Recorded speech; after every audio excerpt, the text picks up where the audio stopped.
Quantos aqui assistiram, pelo menos a partir de 2013, aquele filme chamado 12 anos de escravidão? Nossa, que decepção. Pô, ele saiu em 2013, ele contava a história de um homem chamado... Eu vou falar em português, porque eu ia perguntar para a Tuane depois o sobrenome para me ensinar a falar, mas eu esqueci. Mas em português ele pelo menos chamava Salomão. Então a gente vai chamar ele de Salomão.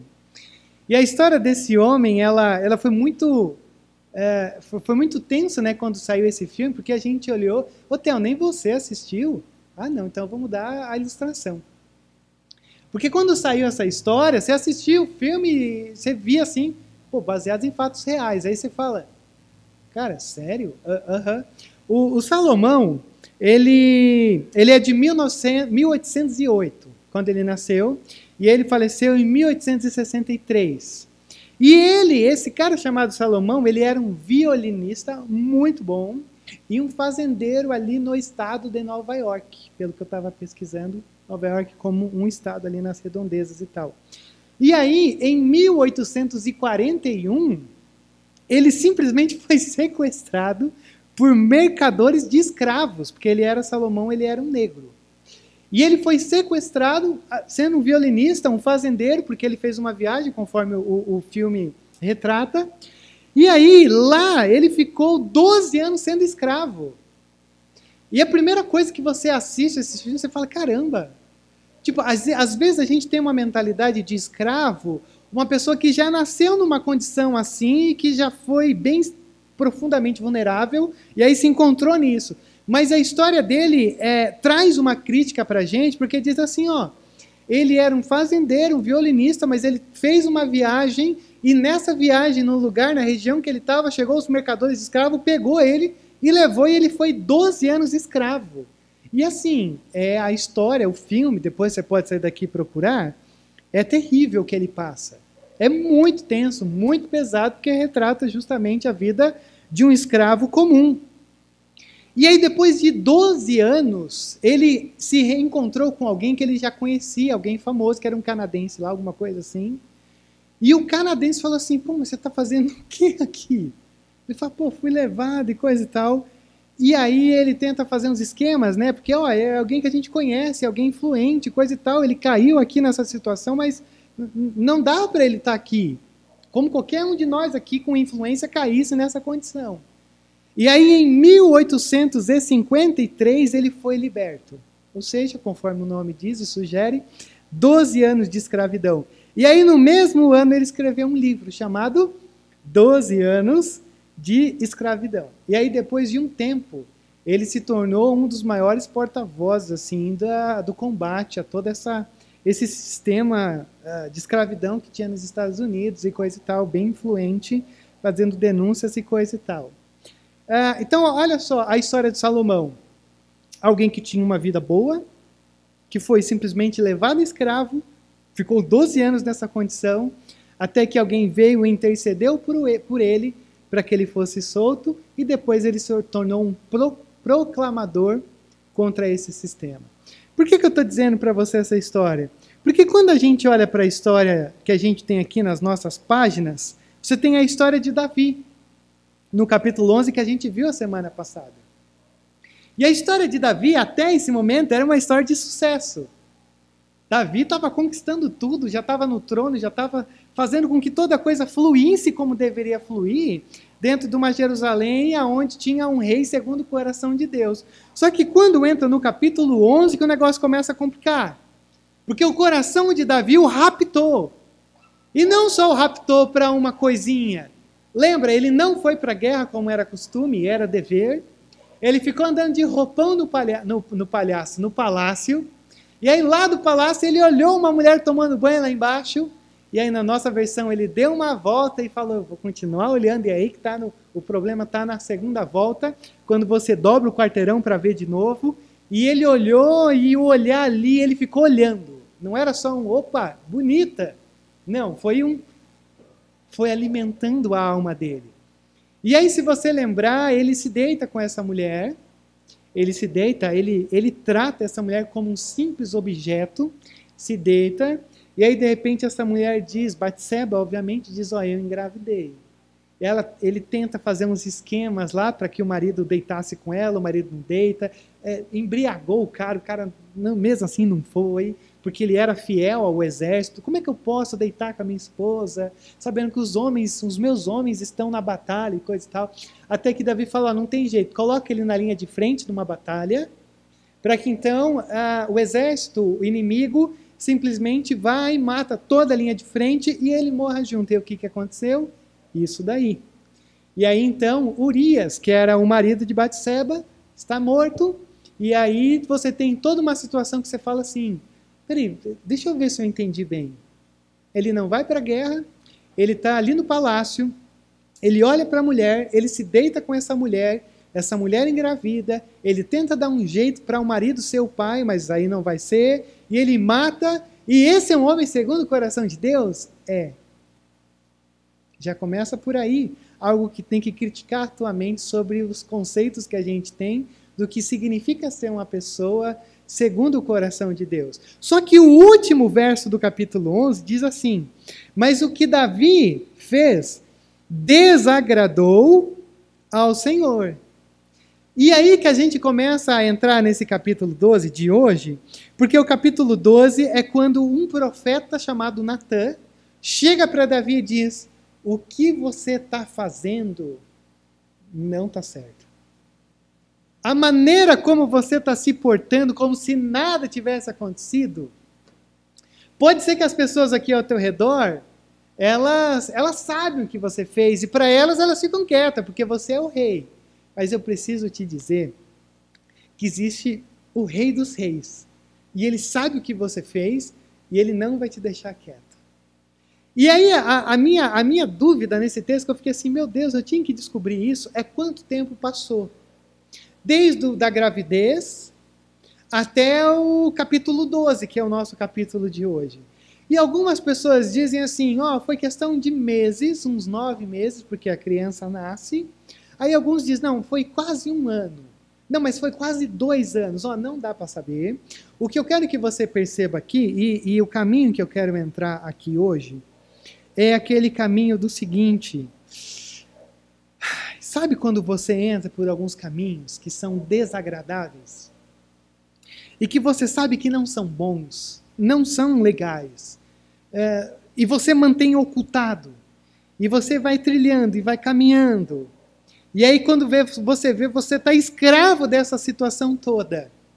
E você olha ao redor, você finge que nada está acontecendo, mas você está só fingindo. Porque aqui dentro denuncia. E aí você vai vivendo essa condição de escravo de uma coisa errada que você fez e que você está se mantendo, ou que você está vivendo.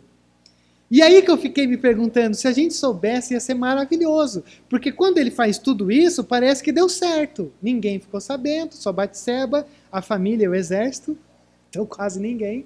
Ou seja, a maioria ficou sabendo, mas ele falou, não, está tudo bem, resolvi, no final deu ruim, matei um homem, cobicei, fiz tudo aquilo, mas no final das contas, estou aqui. E estou com a Batseba agora. Só que daí que eu fiquei olhando para isso, eu fiquei, o que esse homem experimentou nesse tempo? Isso que a gente tem aqui, que é um espaço branco entre o capítulo 11 e o capítulo 12, é onde eu queria entrar com você hoje. O que ele sentiu nesse tempo em que ele ficou em silêncio? Porque entre esse espacinho branco aqui, ou se você está no celular, não sei se tem espaço, ele não cria salmos, ele não canta, ele não ora, ele não faz nada. É o tempo da sequidão, é o tempo onde a alma não tem vida. E é aqui que eu acho que muitas vezes a gente entra. A gente entra para fazer um passeio, mas algumas vezes a gente está no lugar errado, na hora errada, e a gente é pego como escravo por anos, por décadas, por centenas de anos, que algumas vezes parece ser muito maior do que o tempo que a gente viveu, ou está vivendo de vida. E aí, para mim, esse capítulo 12 é o capítulo que olha para mim, para você e diz assim, saiba de uma coisa, você tem um Deus absurdamente gracioso, que é capaz de te perdoar, mesmo você fazendo as piores coisas que você pode imaginar. E aí você tem praticamente aqui um texto que eu chamaria da graça escandalosa de Deus. Quando você olha o que Davi fez e como Deus trata, você fala assim, só parece que Deus foi até bom demais. E é isso que você tem que sair daqui. Deus tem sido bom demais para comigo, para com você, porque era para a gente se lascar demais pelas coisas que a gente faz. Então vamos, acompanha comigo. Ó. O verso primeiro começa só dando uma informação para você. O verso final do capítulo 11 diz, mas o que Davi fez desagradou o Senhor, passou esse tempo de 1 a 2 anos, e aí o texto começa dizendo assim, ó, e o Senhor enviou Davi, o profeta Natã. E aqui o negócio já começa a pegar para o meu lado e para o seu lado, e principalmente para o lado de Davi.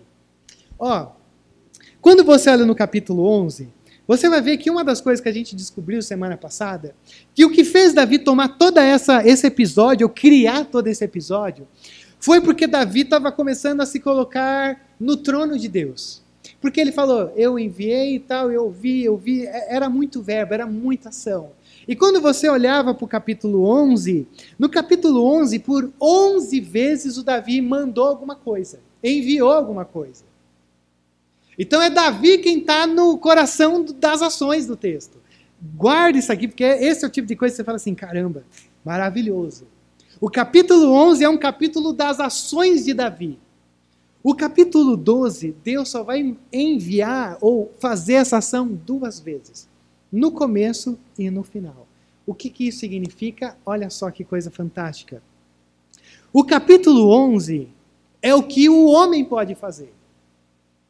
É o capítulo do que a gente faz. Aí a gente faz bobagem. E aí a gente vai tentando encobrir a nossa bobagem, vai fazendo mais bobagem. E aí quando vê, você está num buraco que você fala, vou ter que fazer uma morada aqui dentro, porque não tem mais o que sair, ou como sair daqui. Então o capítulo 11 é o que a gente faz. A gente manda, desmanda e tenta resolver e só piora. E aí a gente está onde não deveria estar e a gente só vai mandando e enviando, se você grifar todos os textos aí. Agora o capítulo 12 é maravilhoso, porque é o que Deus pode fazer. O capítulo 12 é o que Deus faz. E o que Deus faz? Não nos deixa abandonados no nosso capítulo 11. O que Deus faz, e o que começa para mim já a ser absurdo, é que, lógico, se eu fosse Deus, o que eu ia falar? Rapaz, mas tudo que eu fiz por você, Davi, te escolhi, caminhei com você, te dei força. Como é que você faz um negócio desse? Você quer saber? A partir de agora, ó, vai sozinho aí, que agora é problema seu. Eu não quero ter o meu nome envolvido contigo, não. E o que é maravilhoso é como Deus ele cuida de Davi, mesmo nessa situação. Porque você já parou para imaginar, se Deus não interferisse nesse momento da história e tratasse o coração de Davi, Davi seria conhecido como um adúltero que simplesmente tinha um futuro brilhante, mas que caiu e nunca mais voltou. Olha só onde a gente entra. Se Davi tivesse cometido o que cometeu e Deus olhasse para ele e dissesse, ó, assim, a partir de agora já foi, Davi. Agora você vai morrer com a tua dor, você vai morrer com esse segredo aí no teu coração, mas morra, se envenene com ele, porque assim, não vou fazer nada. E aqui que está a coisa maravilhosa. Porque Deus intervém. E por que Deus intervém? Porque eu não sei você, mas viver uma vida dupla cansa. Você não cansa? Vem comigo assim, na sinceridade de quem você é. Não precisa esboçar nenhuma reação para concordar com o que eu estou abrindo aqui. Mas cansa, às vezes, a gente aparentar uma coisa que a gente não é. E não, às vezes, aparentar no sentido ruim, é no sentido do crer, no sentido de, Deus, eu creio, mas assim, eu estou tão distante disso. E às vezes a gente vai caminhando e entrando por alguns becos que a gente começa a se prender. E aí já faz anos e décadas que você está preso num caminho, numa escravidão que você entrou, e aí já não tem mais música, não tem mais melodia, o teu coração está desafinado, a tua alma está fria, e você fala, a igreja, a vida cristã é uma coisa meio bobagem, porque não faz tanta diferença. E aí as pessoas começam a achar desculpas dentro da igreja para dizer, ó, é por causa disso que eu acho que não vale a pena. Vamos ser sinceros.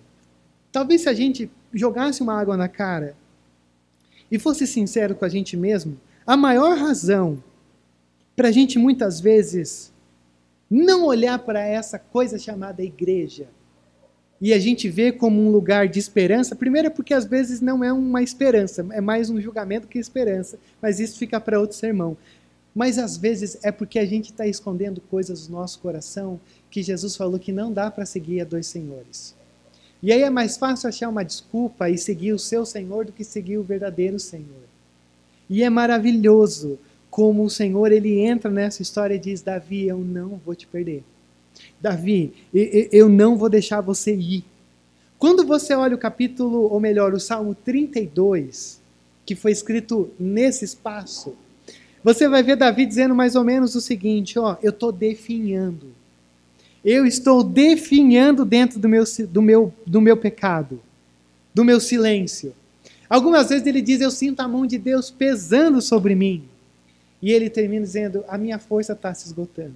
Se você ler depois o Salmo 51, que também foi escrito aqui, ele diz assim: Senhor, apaga as minhas transgressões. Por quê? Deus, eu estou cheio. Mas não cheio de coisas boas, eu estou cheio de culpa, de arrependimento, de remorso. Eu estou cheio. Mas ele também diz lá: lava-me, Senhor, porque eu me sinto sujo. E ele diz: me restitua a alegria da salvação. Por quê? Porque eu estou vivendo só tristeza. Olha só o coração desse homem nesse momento da história. E Deus envia o profeta Natan para dizer o quê? O Senhor não te deixou, Davi. Por mais imundo, sujo que você esteja, na verdade Deus é especialista em branquear as nossas vestes. Deus é especialista em carregar os nossos fardos. Deus é especialista em trazer luz àquilo que muitas vezes está profundamente obscurecido na nossa mente, nos nossos olhos, no nosso coração. E não é à toa, por exemplo, que o nome de Davi, o nome de Natan significa o quê? Quem sabe o que Natan significa? Aí também é demais, né, Rodrigo? Natan significa um presente. Por quê? Porque Natan é um presente na vida de Davi. E um presente enviado por Deus. Então já deixa eu adiantar uma coisa para você aqui nessa noite. Deus está te perseguindo. Mas não te perseguindo no sentido ruim. Deus está te perseguindo para dizer: olha, eu estou aqui com a minha bondade. Não é melhor você largar essas algemas e começar a andar nessa minha bondade, nesse meu amor? Não, Deus, o Senhor não sabe o que eu fiz, viu? Eu acho que ninguém vai superar o que o meu servo Davi fez. Então deixa eu te falar sobre o capítulo 12 de 2 Samuel, para ver se você se encoraja a aceitar esse Deus que vem com essa graça, com esse amor, te convidando a ir até Ele. Então, olha só, o profeta Natan chega na parada, e aí diz assim: ao chegar ele disse a Davi, e aí conta uma historinha, é um negócio bem Jesus, tipo uma parábola. Ele conta assim, ó: 2 homens viviam numa cidade. Um era rico e o outro era pobre. O rico possuía muitas ovelhas e bois, mas o pobre nada tinha, senão uma cordeirinha que havia comprado. E ele a criou e ela cresceu com ele e com seus filhos. Ela comia junto dele, bebia do seu copo e até dormia em seus braços. Coisa bonitinha. Era como uma filha para ele. Certo dia, um viajante chegou à casa do rico. E esse não quis pagar ou pegar uma de suas próprias ovelhas ou dos seus bois para preparar-lhe uma refeição. Em vez disso, preparou para o visitante a cordeira que pertencia ao pobre. Então Davi encheu-se de ira contra o homem e disse a Natan: juro pelo nome do Senhor que o homem que fez isso merece a morte. Deverá pagar 4 vezes o preço da cordeira, porquanto agiu sem misericórdia. Então Natan disse a Davi: você é esse homem. Olha que coisa deliciosa de se ouvir. O Natan está contando uma história, e aliás, fantástico isso daqui. Se você é como grande parte das pessoas, às vezes a gente tem dificuldade de ouvir. E muitas vezes a nossa dificuldade de ouvir é porque as pessoas não sabem falar. Não tem nada melhor do que você for dar uma chegada em alguém usando coisas que ele entende. Principalmente parábolas assim. Porque o que Natan faz aqui é maravilhoso. Ele usa a imagem de uma cordeirinha. O que Davi era mesmo antes de ser rei? Um pastor. Opa, eu me identifico com essa história. E aí ele conta essa história e Davi fala, esse homem injusto, ele tem que morrer. Ele tem que morrer e antes de morrer ele tem que pagar 4 vezes mais. E aí o Natan olha para ele e diz, você é esse homem. Isso aqui é maravilhoso. Porque você tem um pecado profundo, uma situação absurda, e Deus envia um contador de histórias para abrir o coração desse homem. Esse homem ficou em silêncio, volta a dizer, de 9 a 2 anos. Talvez ele ignorou tudo aquilo que alguém poderia falar. Talvez ele ignorou os olhares que poderiam julgar e dizer, eu sei o que você fez no verão passado. Ou melhor, na primavera passada. Mas quando chega alguém com uma historinha e diz, ó, essa é a história, e ele já se diz, não, ele tem que morrer. Veja a sutileza de como Deus, ele coloca o dedo na nossa imundícia. Veja como Deus, ele é sutil de abrir o nosso coração. Porque se eu fosse Deus, eu ia chegar com os 2 pés na porta do palácio, pegar Davi desprevenido e falar assim, cara, que é isso que você fez? Mas olha como começa a coisa. Como Deus, ele é sutil e ao mesmo tempo como ele atrai, porque ele nem precisou falar que ele estava errado. O próprio Davi falou, não, o que esse cara fez está errado. E aí o Natan só falou, então, ele é você. E quando ele fala, ele é você, o negócio você começa a ver como que Natan ultrapassa essas defesas que a gente vai criando. Porque a gente vai criando umas defesas diante do nosso silêncio, dos caminhos que a gente vai escolhendo. A gente vai criando essas desculpas e a gente não ouve a nossa própria voz, ou a voz do Espírito Santo dentro de nós dizendo, Rodrigo, o que você está fazendo por esse caminho? Por que você está pegando esse atalho? Por que você está cogitando isso? E a gente vai calando essa voz dentro de nós. A gente vai calando essa voz do Espírito. E aí o Natan chega com essa história e diz, ó, veja uma coisa maravilhosa. A nossa tendência sempre é ver um pequeno cisco no olho daquele que está longe, mas a gente não consegue ver a trave que está no nosso olho. E geralmente, gente que guarda, gente que vive no silêncio de pecado, é muito bom de ver o defeito de todo mundo, mas nunca vê esse pequeno cisco que é capaz de incomodar tanto quanto uma trave na frente. E você pode conversar o que for, não reconhecem, não são sensíveis. E esse é um texto que diz, chega com uma historinha e mostra para ele. Porque talvez ele vai perceber. E ele diz, é você esse homem. É você quem fez isso. E aí o Senhor já emenda em seguida. Assim diz o Senhor Deus de Israel, eu o ungi em rei de Israel. Livrei das mãos de Saul, dele casa e as mulheres do seu Senhor. Dele a nação de Israel e Judá. E se tudo isso não fosse suficiente, eu lhe teria dado mais ainda. Por que você desprezou a palavra do Senhor fazendo o que ele reprova? Você matou Urias, o hitita, com a espada dos amonitas e ficou com a mulher dele. Por isso, a espada nunca se afastará de sua família. Pois você me desprezou e tomou a mulher de Urias, o hitita, para ser a sua mulher. Assim diz o Senhor, de sua própria família trarei desgraça sobre você. Tomarei as suas mulheres diante dos seus próprios olhos e as darei a outro, e ele se deitará com elas em plena luz do dia. Você fez isso às escondidas, mas eu o farei diante de todo Israel, em plena luz do dia. O que o Senhor está dizendo aqui é muito simples. Davi, você não percebeu a mesa, o banquete que eu te dei? Você não percebeu? Não era suficiente tudo isso para você? E o que está implícito aqui é um Davi dizendo, Desculpa, Senhor, era muita fartura, era muita coisa, sim, o Senhor fez muita coisa, mas sabe, eu precisava de mais. Eu precisava de um pouquinho mais. Então o que está aqui é a ingratidão de Davi. A ingratidão que o levou a não ir para a guerra, que o levou a andar no palácio, de olhar uma mulher que não era sua, de dar uma volta e continuar olhando, e aí chamar essa mulher, e aí se deitar com essa mulher engravidar, matar o marido. Tudo isso porque, segundo o texto diz, ele desprezou as palavras do Senhor. E aí a gente vive num contexto bem complicado de igreja, né? Eu já aprendi uma coisa. Sermão de domingo à noite não resolve quase nada na vida da igreja. Olha só o que eu estou confessando para você aqui.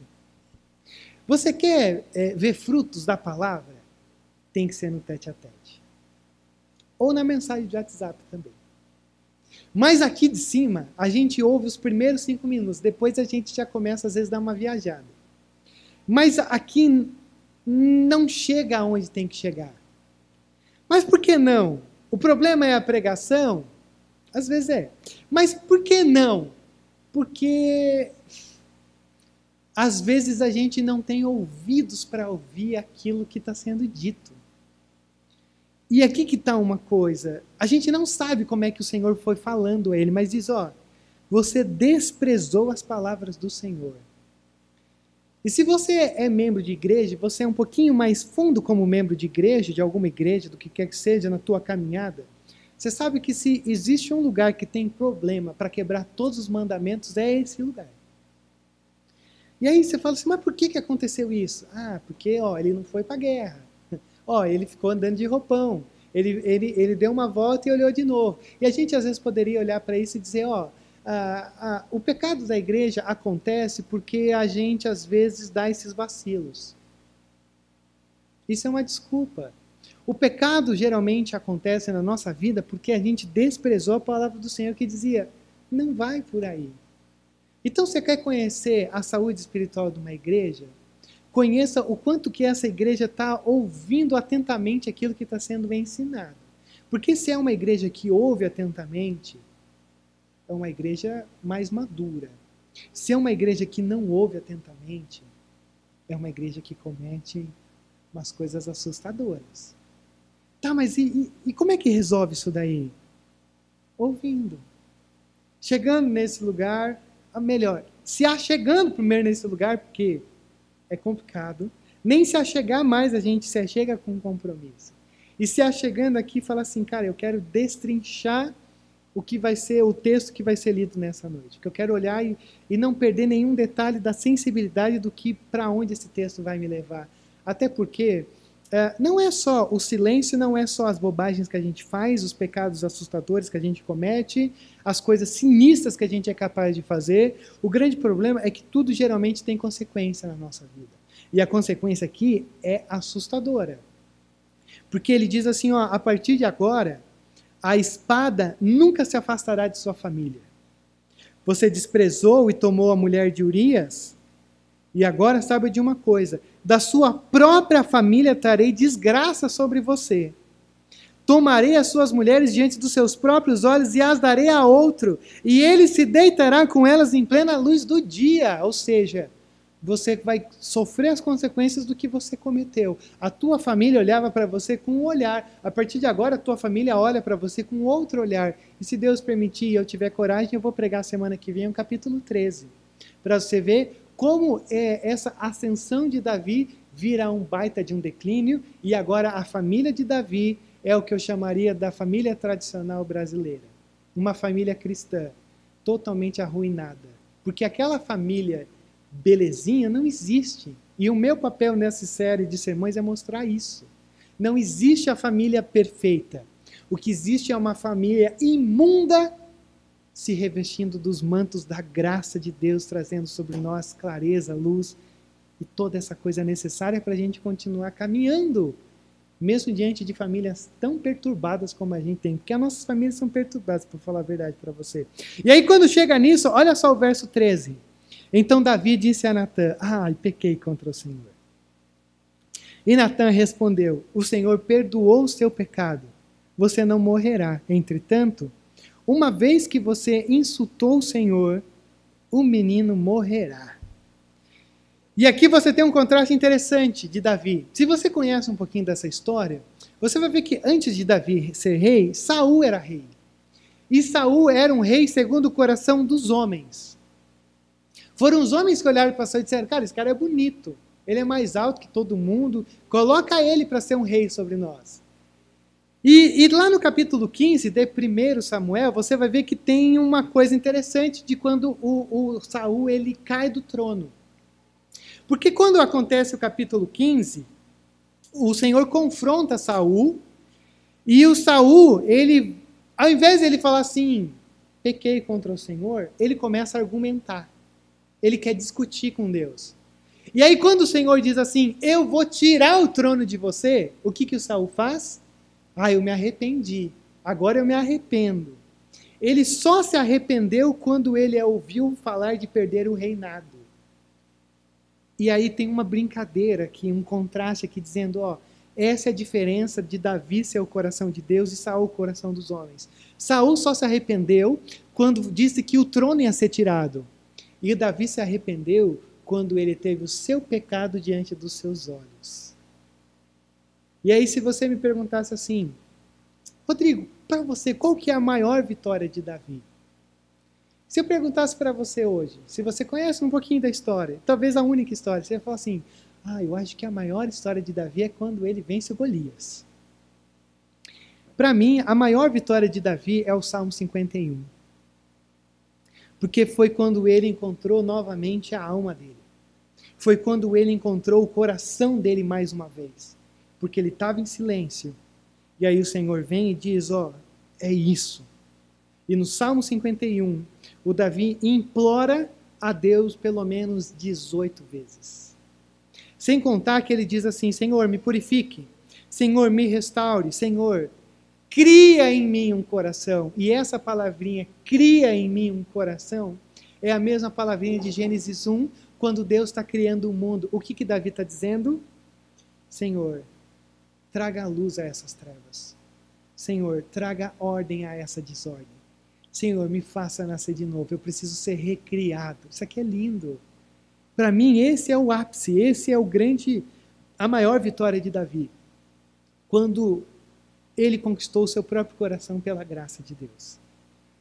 E aí o texto diz, e infelizmente diz, que o menino morre. E existia uma lei, na lei de Israel, que condenava alguém que matasse a morrer. E aí, nesse caso, você começa a olhar para esse texto, para mim, quem tinha que morrer era Davi, se você é muito sincero com o texto. Só que eu quero que você veja uma coisa. O que a criança tinha a ver nessa história? Nada. A criança era resultado de um monte de coisa errada que Davi fez, e que Batseba foi julgada. Então, é um inocente que morre. E aí, deixa eu repetir para você. É um inocente que morre em favor de quem é culpado. Isso te lembra alguma coisa? Aquele que não conhecia pecado se fez pecado por nós. O inocente morre na cruz em nosso lugar. Só que aí a história termina dizendo assim, no verso 15. Depois que Natã foi para casa, o Senhor fez adoecer o filho que a mulher de Urias dera a Davi. Aliás, só uma curiosidade, se você é das curiosidades. Lá em 1 Crônicas, capítulo 3, verso 5, diz que o primeiro filho de Batseba se chamava Natã. Antes de Salomão veio Natã. Será que essa criança que morreu foi Natã? Eu não vou bater nessa tecla, mas eu vou dizer uma coisa para você. Seria uma bela homenagem a Natã, que apontou o dedo para Davi e diz, se o que você fez está errado, o menino vai morrer. E Davi falou, o que me resta pelo menos é homenagear Natã por ter me aberto os olhos e tudo isso. Mas, ok. Verso 16. E Davi implorou a Deus em favor da criança. Ele jejuou, entrando em casa, passou a noite deitado no chão. Os oficiais do palácio tentaram fazê-lo levantar-se do chão, mas ele não quis e recusou comer. Verso 18. 7 dias depois a criança morreu. Os conselheiros de Davi estavam com medo de dizer-lhe que a criança estava morta e comentavam: enquanto a criança ainda estava viva, falamos com ele e ele não quis escutar-nos. Como vamos dizer-lhe que a criança morreu? Ele poderá cometer alguma loucura. Davi, percebendo que os seus conselheiros cochichavam entre si, compreendeu que a criança estava morta e perguntou: a criança morreu? Sim, morreu. Responderam eles. Então Davi levantou-se do chão, lavou-se, perfumou-se e trocou de roupa. Depois entrou no santuário do Senhor e fez o quê? Adorou. E voltando ao palácio, pediu que lhe preparasse uma refeição e comeu. Seus conselheiros lhe perguntaram: você é bipolar? Por que ages assim? Enquanto a criança estava viva, jejuaste e choraste. Mas agora que a criança está morta, te levantas e comes? E ele respondeu: enquanto a criança estava viva, eu jejuei e orei. E eu pensava: quem sabe, talvez o Senhor tenha misericórdia de mim e deixe a criança viver. Mas agora que ela morreu, por que deveria jejuar?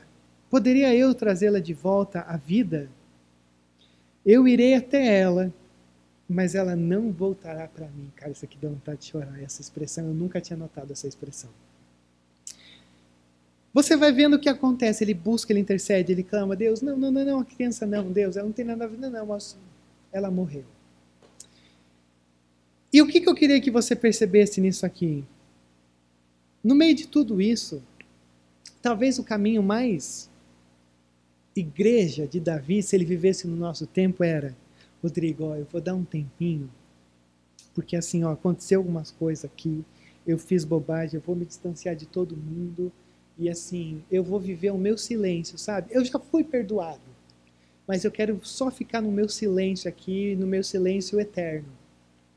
Porque uma dor como essa é eterna. Mas o que eu queria que você percebesse nesse texto é que mesmo diante do que Davi fez e do que aconteceu o após feito, mesmo se arrependido, é que Davi não foge para um caminho sem saída. O Davi não diz: cara, eu vou entrar nesse caminho da escravidão e eu vou sair fora de tudo isso. O que o Davi faz? O Davi entra pelo caminho do perdão. Sabe que muitas vezes eu vejo na vida da igreja, e eu me incluo obviamente nisso, às vezes o perdão de Deus é extremamente assustador na nossa história. E é tão assustador que mesmo Deus dizendo: não, eu te perdoo, o problema não é que Deus não perdoou. O problema é que às vezes a gente não consegue entender ou nos perdoar. E esse é um texto que olha para a gente e diz, mais uma vez: o que é que você fez? Tem perdão. Você não tem que sair daqui nessa noite, depois de 2 Samuel 12, carregando qualquer tipo de peso, porque na verdade não cabe mais peso depois da leitura desse texto. O perdão está sobre você. É só você dizer: Deus, eu reconheço. Eu reconheço o que eu fiz. Eu reconheço o que eu estou fazendo. Eu sei os caminhos que eu estou trilhando. Deus, eu reconheço que eu estou tão distante de buscar caminhos, que eu estou vivendo a minha vida, mas eu não sei, Deus, não está rolando. E esse é um texto onde você vê Davi escolhendo o perdão, dizendo: pô, eu enxugo as minhas lágrimas, eu tomo banho, eu como, porque eu ainda sinto, ainda dói, mas eu escolho o novo. Porque o perdão é esse renovar de Deus para a gente recomeçar reconstruindo a história. Mesmo que tenha um capítulo 13 dizendo uma barbaridade do que a gente vai ver semana que vem. E olha o verso 24 como termina o texto. Depois Davi consolou a sua mulher Batseba. E agora já não é mais a mulher de Urias. Agora é a mulher de Davi. Deitou-se com ela e ela teve um menino, a quem Davi deu o nome de Salomão. E o Senhor o amou, e por isso enviou o profeta Natã, enviou lá no comecinho e enviou agora, para dizer a Davi que o menino deveria chamar-se Gedidias. Que coisa maravilhosa que a gente tem aqui. Pode ser um pouco estranho para a gente. Pô, agora deitou para consolar a mulher e coisa e tal, mas entenda a cultura. Tem que voltar e entrar lá nas 4 paredes desse mundo antigo. O que eu quero que você veja aqui é que quando Davi se deita com Batseba, ela tem um novo menino. E aí nasce quem? Salomão. Ora, por que Deus não matou Davi se era Davi quem deveria morrer? Porque se Deus matasse Davi ali, a linhagem até Cristo não ia surgir no pós-Salomão. Era Davi, Salomão e todos os outros que viriam à frente, nessa linhagem santa que Deus está traçando desde Gênesis 3,15. E o que para mim é mais assustador é que um episódio como esse, Deus poderia falar assim, Davi, o que você fez com Batseba é uma coisa terrível, então assim, vamos pegar outra esposa para a gente dar uma contornada na história, para eu continuar seguindo a minha linha. Mas Deus escolhe um trajeto horroroso desse para construir o que a gente chamaria do maior perdão que a gente pode experimentar, que é a cruz.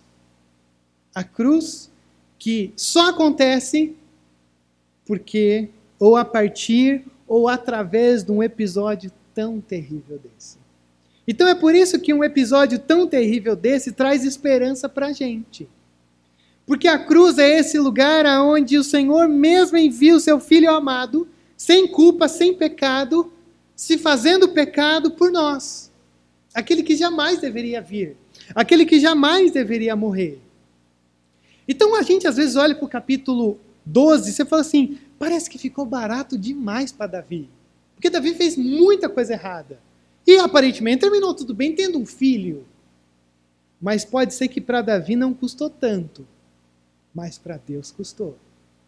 Enviando seu único filho para se fazer pecado em nosso lugar, você pode ter certeza absoluta que custou um alto preço. E um alto preço que nessa noite você pode responder dizendo assim, Senhor, eu aceito o teu perdão. Até porque não existe nenhum capítulo 12 sem passar pelo capítulo 11. E talvez o que eu diria para você nessa noite, se você está bem desencorajado, olhando para você como eu estou olhando para mim agora, dizendo, Deus, eu me enrosquei demais, meu coração está enroscado demais para me encontrar com o capítulo 12, não se iluda, porque o capítulo 11 é um capítulo que me diz uma coisa muito importante se tratando da gente aqui nesse lugar. O seu maior problema aqui hoje não é o seu pecado. O seu maior problema aqui hoje é você não sentir o peso dele sobre o teu ser. Para mim, não me assusta quem olha para mim e diz, Rodrigo, miserável homem que sou. Para mim, me assusta quem não sente esse peso. Porque quanto mais você se sente vivendo no capítulo 11, mais o capítulo 12 enche o teu coração de esperança, de alegria e de perdão. Porque não tem como você se sentir perdoado se você não se sentir um adúltero espiritual. Não tem como você dizer que graça é essa se você não perceber que pecado é esse que eu sou. Então, quanto mais imundo você se sentir, mais apto para sentir o perdão de Deus você está. Então, como às vezes eu brinco aqui, a minha oração nessa noite é para que você se sinta muito mal nesse momento. Mas se sinta muito mal ao mesmo tempo em que você se sinta extremamente esperançoso. Porque o muito mal se torna em muito perdão. A quem muito é perdoado. Então eu quero perguntar para você aqui nessa noite, em que capítulo você está dessa história? No capítulo 11 ou no capítulo 12?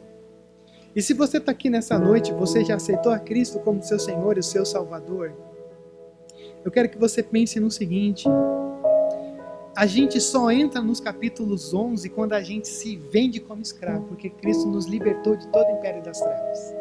E Ele derrubou todas as algemas que nos amarravam àquilo que nos escraviza. Então a gente só experimenta o 11 quando a gente diz, eu quero ser um escravo novamente. E pode parecer bom, pode parecer legal, pode ser prazeroso, pode ser o que for. Mas nunca vai chegar em lugar algum. Só vai te afundar ainda mais. E aí é o lado B do Salmo 51. Diz assim, Deus, as minhas entranhas, o meu ser, o meu interior, eu me sinto sufocado.